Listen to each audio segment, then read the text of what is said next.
Hi YouTube, it's Peggy Lou again.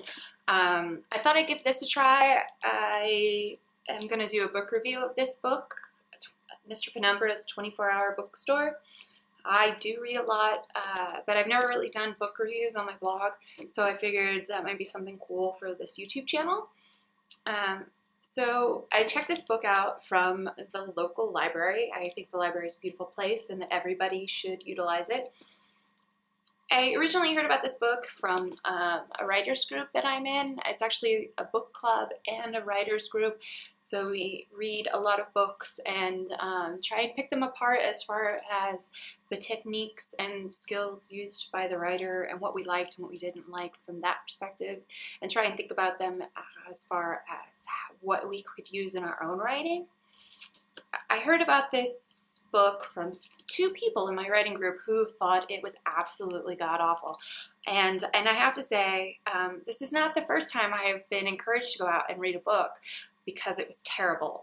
That's how I came to read Twilight as well, which lived up to its reputation. And then, after they told me that, I had sort of forgotten about it for a little while until it was recommended to me by a person who really loved it. And that person I have a lot of respect for. He's one of my really good friends, and so I thought I had to check it out for myself and had to know whether or not it's good or awful. I have a lot of thoughts about Mr. Penumbra's 24-Hour Bookstore by Sloan, by the way. On the back, there's actually a blurb by George Saunders, who's a really good author. And so that kind of gave me a lot of sort of optimism and hope for it. But it didn't really live up to the optimism and hope. It's actually kind of a mess. It's this weird story about a guy who goes to work in a weird bookstore and finds out about this secret society, and it's all about codes and breaking codes and things like that.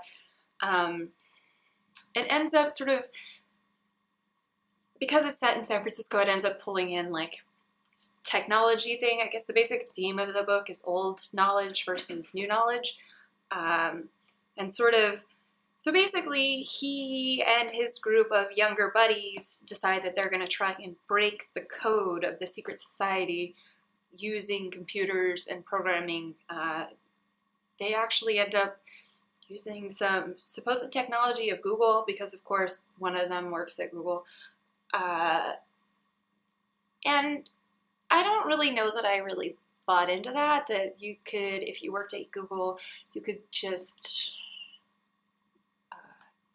use their facilities and their computers that way.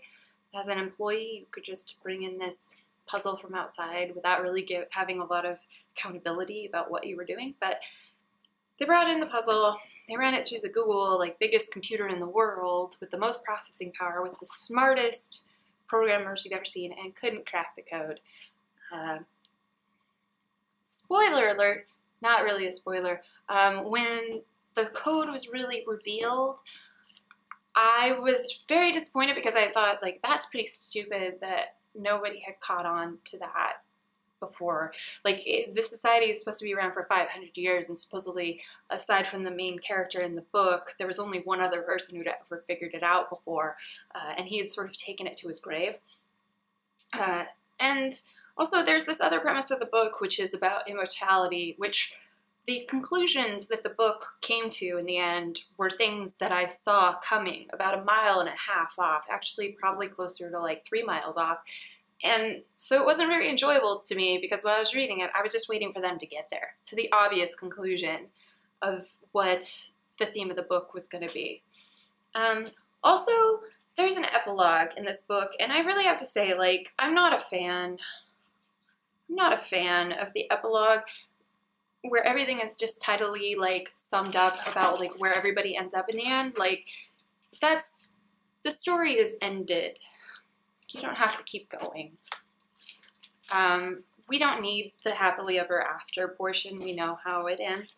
Also, I would say, the language isn't very inspiring. There's nothing, very fluid or lyrical about it. There's just there's just nothing I could say to recommend this book. Although I wouldn't say that it's the most awful book in the entire world, like some people kind of led me to believe. So I don't know. I guess if we had to give it like stars or something, I would give it a solid like 2. I mean, I finished it, so that's saying something. But then again, I also finished Twilight, so yeah, I think out of 5 stars, I'd give it 2. Have you read this book? Do you have any comments? Do you agree with me, disagree with me? Are there any other books that you would like to see me review? Leave your comments, your questions, your love mail, and your hate mail down below. And yeah, also subscribe if you want to. That'd be cool. Bye.